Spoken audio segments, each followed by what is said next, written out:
নানা বাহানায় নির্বাচন পেছানোর ষড়যন্ত্র চলছে, অভিযোগ বিএনপি। নির্বাচনের আগে হাসিনার বিচার ও সংস্কার চায় জামায়াত। ভোটের মধ্য দিয়ে সরকার গঠন করতে না পারে সেই জন্য নির্বাচনকে এড়িয়ে যাওয়া হচ্ছে।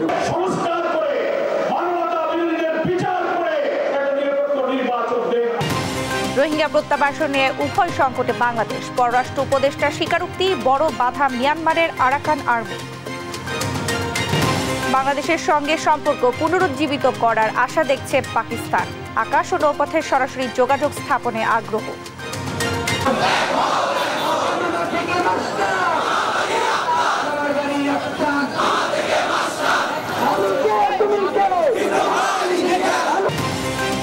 মাথায় কাফনের কাপড় বেঁধে পলিটেকনিক শিক্ষার্থীদের গণমিছিল, 6 দফা আদায়ে আন্দোলন চালিয়ে যাওয়ার ঘোষণা। আমাদের দাবি বাস্তবায়ন না হওয়া পর্যন্ত পলিটেকনিক শিক্ষার্থীরা পর্যায়ক্রমে জনদুর্ভোগ যাতে না হয় সেই বিষয়গুলো বিবেচনা করে কঠোর থেকে কঠোর কর্মসূচি বজায় রাখবে। চট্টগ্রামের চকবাজারে নালায় পড়ে এক শিশু নিখোঁজ, অটোরিকশা উল্টে দুর্ঘটনা, অভিযান চালাচ্ছে ফায়ার সার্ভিস। গাজায় শিশুরা এক বেলাও ঠিকমতো খাবার পাচ্ছে না, আল জাজিরার প্রতিবেদন। ইসরায়েলি হামলায় একই পরিবারে 10 জন সহ 15 প্রাণহানি। এবং জিম্বাবুয়ের বিপক্ষে প্রথম টেস্ট ঘিরে মাঠে ঘাম ছড়ালো টাইগাররা, প্রস্তুতিতে নেই ঘাটতি। নাহিদ রানাকে এক্সপেক্টর ভাবছেন কোচ।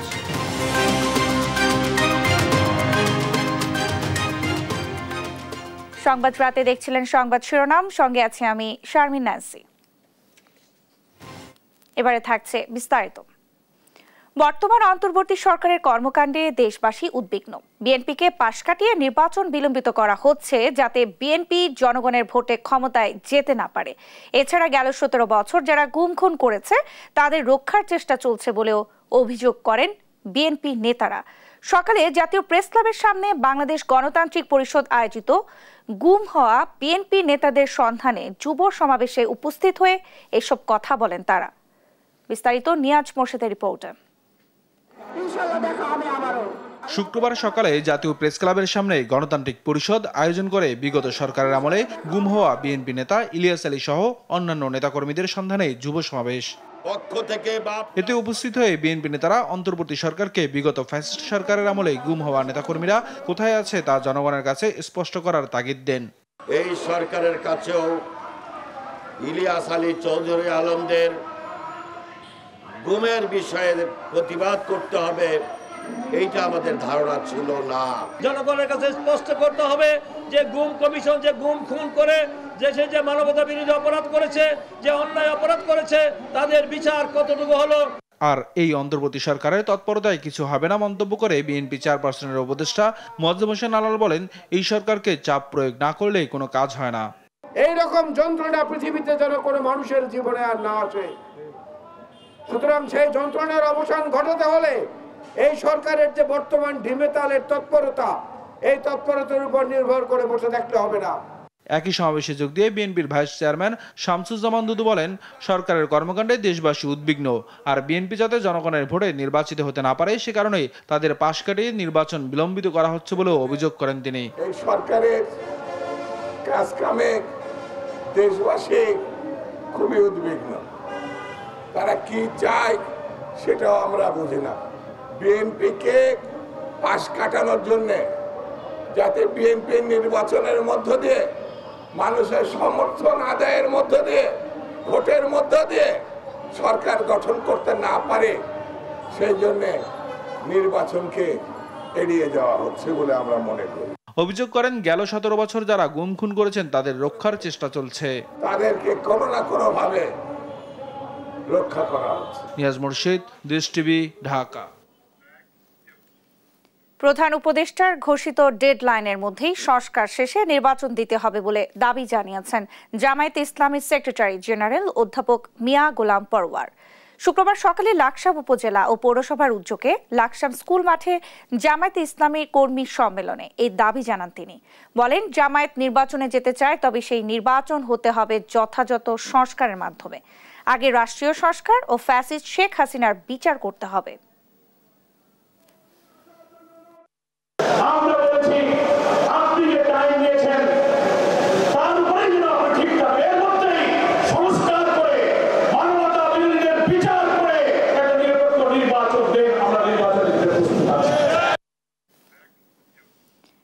অন্তর্বর্তী সরকার নির্বাচনের তারিখ নিয়ে স্পষ্ট ঘোষণা না দেওয়ায় ক্ষোভ জানিয়েছেন বিএনপি চেয়ারপারসনের উপদেষ্টা ব্যারিস্টার মাহমুদ উদ্দিন খোকন।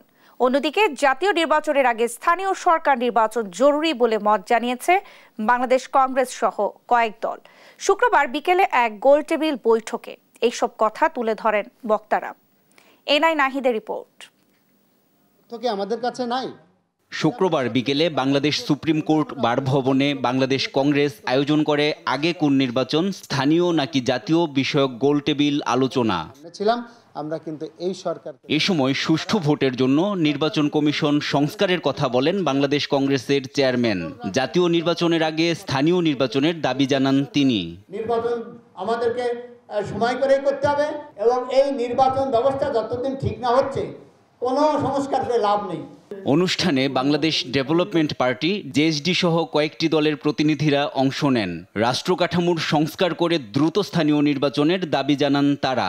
নির্বাচনটি হওয়া উচিত সংবিধান সংস্কার সভার নির্বাচন এবং জাতীয় সংসদ নির্বাচন একসাথে। নিরপেক্ষ একটি গভর্নমেন্টের অধীনে এই সুযোগটা যদি দেওয়া হয় তাহলে মানুষের সেবা করে দেওয়ার একটা প্রাতিষ্ঠানিক রূপ দেওয়া সম্ভব হবে। এ সময় বিএনপি চেয়ারপারসনের উপদেষ্টা মাহবুব উদ্দিন খোকন জাতীয় নির্বাচনের তারিখ স্পষ্ট না করায় সরকারের সমালোচনা করেন। কোন নির্বাচনই আমার সামনে দেখতেছি না। উনি একবার বললেন ডিসেম্বরে নির্বাচন, আবার বললেন যে ডিসেম্বর জুনের নির্বাচন, দ্বিতীয় ঘোষণা কত ঘোষণা ছিল ডিসেম্বর নির্বাচন। এত কথাবার্তা আলোচনার পর জাতীয় ঐক্যমত্য কমিশন, এই কমিশন সেই কমিশন, অনেক কমিশনের পরও কিন্তু স্পষ্ট হলো না। অনুষ্ঠানে ইসলামী আন্দোলন বাংলাদেশের পক্ষ থেকে শরিয়া আইন অনুসারে নির্বাচনের দাবি জানানো হয়। মনে হবে যে এরা সঠিক নির্বাচন করবে। এনআই নাহিদ, দেশ টিভি, ঢাকা। চট্টগ্রামের চকবাজারে একটি ব্যাটারি চালিত রিকশা নিয়ন্ত্রণ হারিয়ে নালায় পড়ে এক শিশুর মৃত্যু হয়েছে। 6 মাসের শিশুটি অটোরিকশায় তার মায়ের কোলে ছিল। শুক্রবার রাত 8টার দিকে চকবাজার এলাকায় অটোরিকশা উল্টে শিশুটি নালায় পড়ে যায়। প্রত্যক্ষদর্শীরা জানান, এক নারী শিশু নিয়ে রিকশায় যাচ্ছিলেন। রিকশাটি নালায় পড়ে উল্টে গেলে স্থানীয়রা চালক ও ওই নারী যাত্রীকে উদ্ধার করেন। তবে নারীর কোলে থাকা শিশুটি পানির তোড়ে ভেসে যায়। খবর পেয়ে ফায়ার সার্ভিস শিশুটিকে উদ্ধারের কাজ শুরু করে। কিছুক্ষণের মধ্যে ডুবুরি দল ঘটনাস্থলে পৌঁছাবে বলে জানিয়েছে ফায়ার সার্ভিস।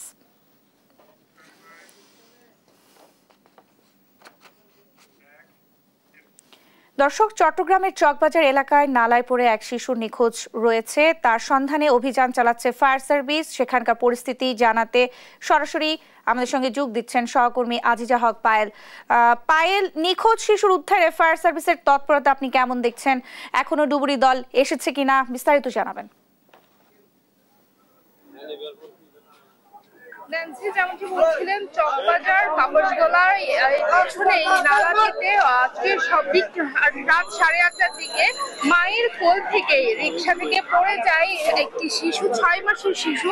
এই নালাতে পড়ে যায় এবং মাকে কোনোভাবে রিকশা চালকের হাত ধরে তোলা গেল, কিন্তু শিশুটিকে উদ্ধার করা যায়নি। আমরা দেখতে পাচ্ছি ফায়ার সার্ভিস এবং ডুবুরিরা চেষ্টা করছে নালা থেকে শিশুটিকে উদ্ধার করার জন্য। এখন পর্যন্ত 3 ঘন্টা পার হয়ে গেল, এই নালা থেকে এখনো পর্যন্ত শিশুটিকে উদ্ধার করা হয়নি। আমরা দেখতে পাচ্ছি সিটি কর্পোরেশন এবং বিভিন্ন ফায়ার সার্ভিস এবং বিভিন্ন স্থানীয় এবং ডুবুরিরা চেষ্টা করে যাচ্ছিলেন এই নালা থেকে শিশুটিকে উদ্ধার করার জন্য, কিন্তু 3 ঘন্টা পার হলেও এখনো পর্যন্ত শিশুটিকে উদ্ধার করা সম্ভব হয়নি। আমরা দেখতে পাচ্ছি ডুবুরিরা চেষ্টা চালাচ্ছে, এখন পর্যন্ত তারা খোঁজ করছে শিশুটির। এখনো পর্যন্ত কোনো ধরনের আমরা খোঁজ পাইনি, এখনো পর্যন্ত চেষ্টা চালানো হচ্ছে, এমনটাই আমরা দেখতে পাচ্ছি। এই নালায় প্রচন্ড ময়লা ছিল। আমরা দেখতে পাচ্ছি এই পাশের এই যে ময়লাগুলো, এই সকল ময়লাগুলো এখান থেকে, এই নালাটি থেকে তোলা হয়েছিল। ওই বড় নালা থেকে তোলা হয়েছিল। সকল ময়লা এখানেই জটলা ছিল, এই ময়লাগুলো এখান থেকেই পরিষ্কার করা হয়েছিল। নালা থেকে ময়লাগুলো পরিষ্কার করে এখন ডুবুরিরা চেষ্টা করছে শিশুটিকে খুঁজে বের করার জন্য। আপনারা জানেন, আজকে বিকেলে অর্থাৎ সন্ধ্যা নাগাদ চট্টগ্রামে বৃষ্টি হয়েছিল। সামান্য বৃষ্টি হওয়াতেই রাস্তাঘাটে প্রচুর পানি ছিল। প্রচুর পানি থাকার কারণে রিক্সা আসলে কোনো ধরনের রাস্তার আর নালার মধ্যে পার্থক্য খুঁজে না পেয়ে এই রিক্সাটি এই নালার মধ্যে কাত হয়ে পড়ে যায়। তারপরে এই দুর্ঘটনাটি ঘটে রাত 8:30টার সময় এই দুর্ঘটনাটি ঘটে আমরা জানতে পারি।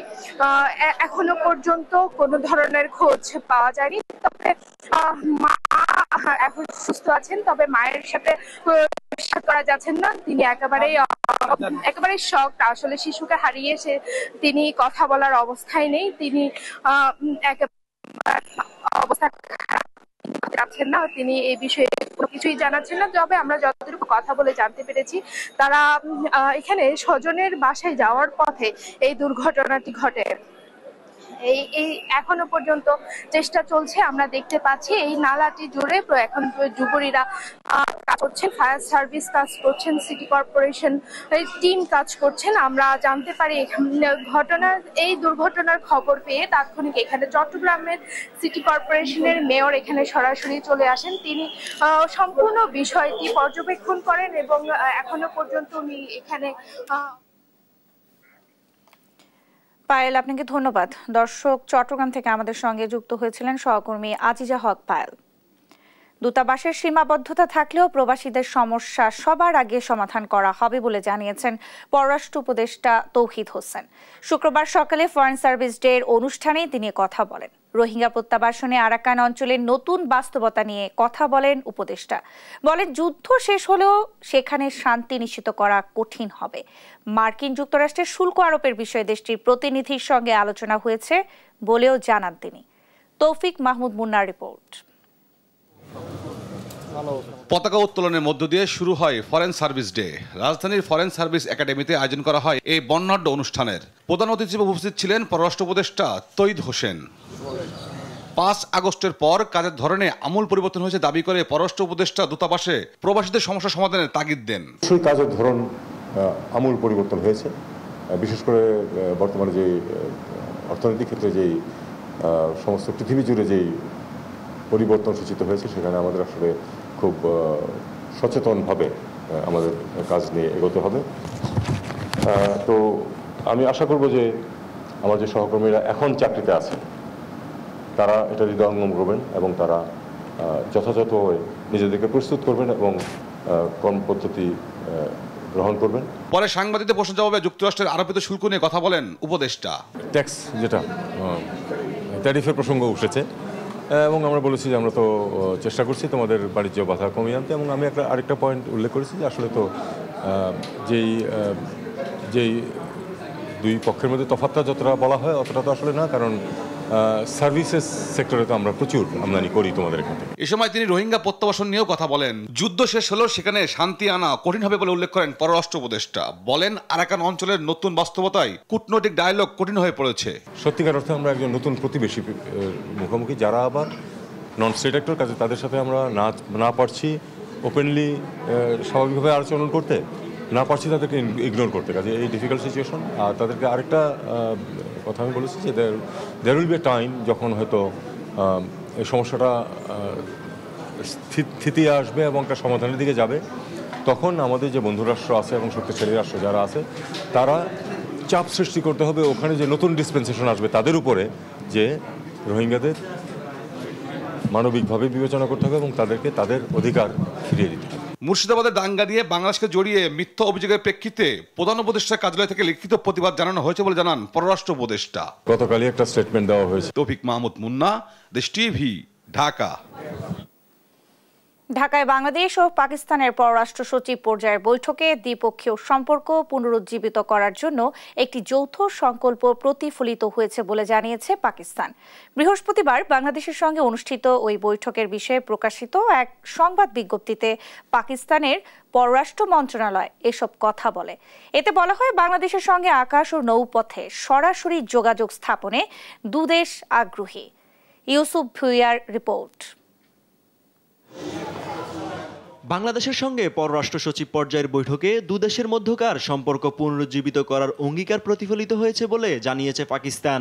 গেল বৃহস্পতিবার বাংলাদেশের সঙ্গে অনুষ্ঠিত ওই বৈঠকের বিষয়ে প্রকাশিত এক সংবাদ বিজ্ঞপ্তিতে পাকিস্তানের পররাষ্ট্র মন্ত্রণালয় এসব কথা বলে। শুক্রবার পাকিস্তানের মন্ত্রণালয়ের ওয়েবসাইটে এই বিজ্ঞপ্তি প্রকাশ করা হয়েছে।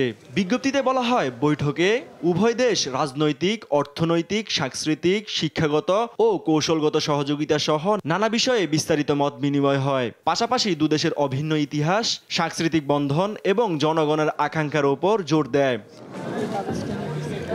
বিজ্ঞপ্তিতে বলা হয়, পাকিস্তান তাদের কৃষি বিশ্ববিদ্যালয়গুলোতে বাংলাদেশের শিক্ষার্থীদের শিক্ষার সুযোগ দেওয়ার প্রস্তাব দিয়েছে। অন্যদিকে বাংলাদেশ মৎস্য ও সামুদ্রিক বিষয়ে কারিগরি প্রশিক্ষণের প্রস্তাব দিয়েছে।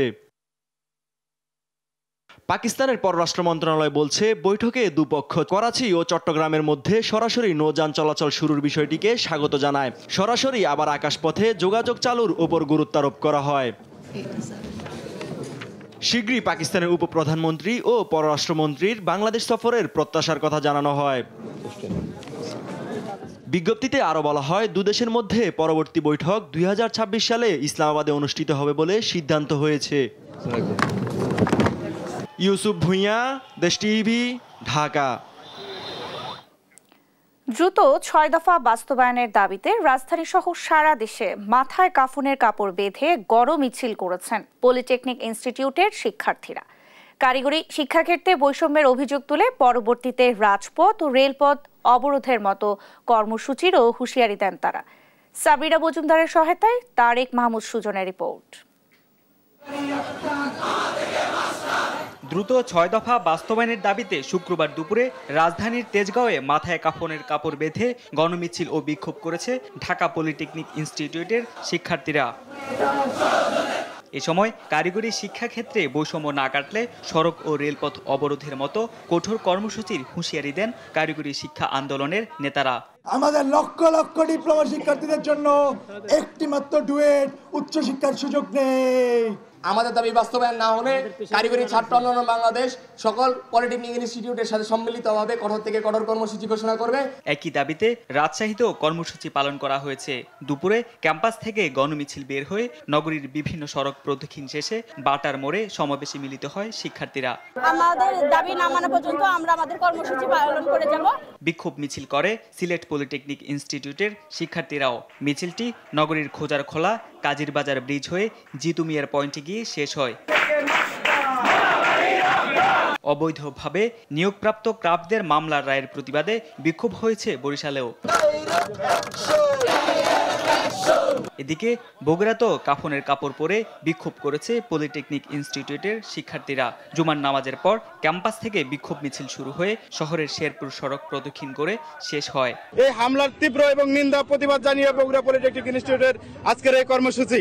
এছাড়াও রংপুর, চট্টগ্রাম, খুলনা, ময়মনসিংহ, কুমিল্লা, ব্রাহ্মণবাড়িয়া, দিনাজপুর সহ দেশের বিভিন্ন স্থানে বিক্ষোভ মিছিল করেছে পলিটেকনিক শিক্ষার্থীরা।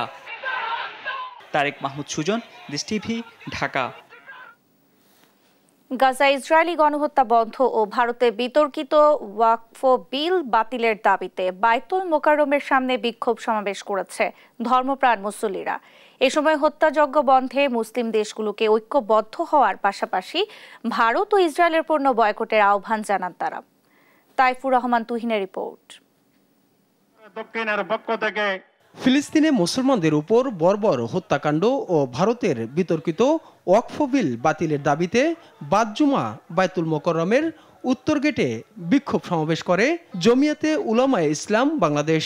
গাজায় ব্যাপকভাবে গণহত্যা চালিয়ে অবিলম্বে মুসলমানদের উপর হত্যাযজ্ঞ বন্ধ না হলে মুসলিম বিশ্ব মিলে তা প্রতিহত করার ঘোষণা দেন তারা।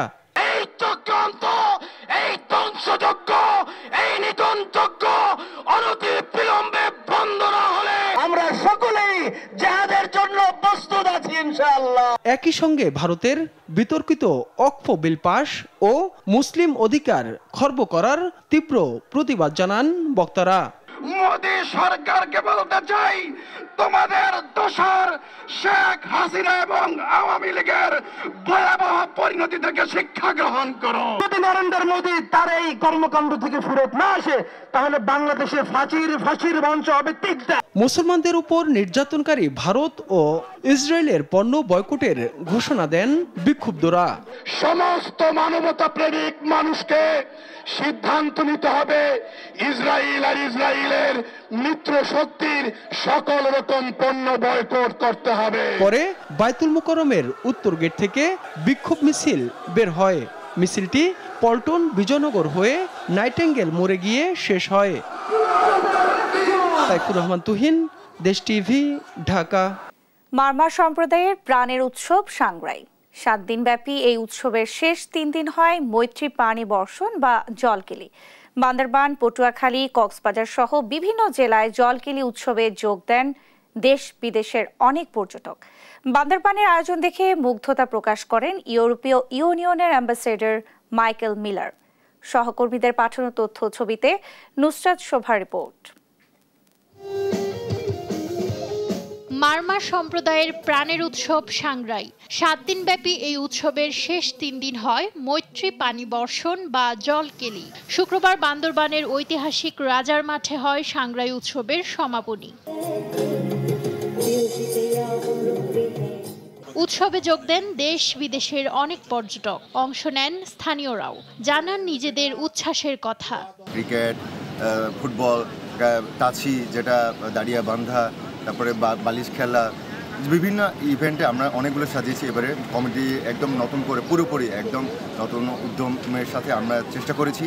আয়োজন দেখে মুগ্ধতা প্রকাশ করেন ইউরোপীয় ইউনিয়নের ambassador Michael Miller, Italian ambassador Antonio Alessandro, Netherland দূতাবাসের প্রতিনিধি আন্দ্রে কার্স্টেন্স সহ আরও অনেকে।